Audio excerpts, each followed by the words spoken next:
So what's the first thing we learn here, Uhira? Respect ourselves, then we respect others. Statistics show that Māori actually have the highest level of fall off from education. Some of the young people that we are working with have goals of returning to mainstream education. So that's a very important thing for a lot of them. We can't bring about change for ourselves unless we know where we're going, we know what it looks like, and we know that we can do it. So we sort of found that when we worked with these young people, they had special talents in areas that probably hadn't been perhaps noticed at school.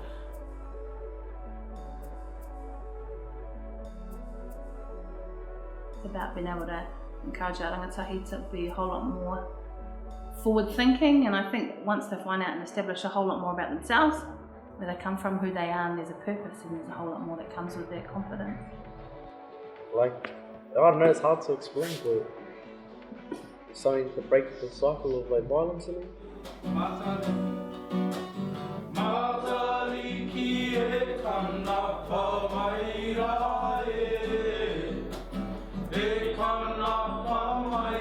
What it is to be part of a program where the core, the base is around kaupapa Māori. We're talking about the marae and how the protocol works in there in different marae.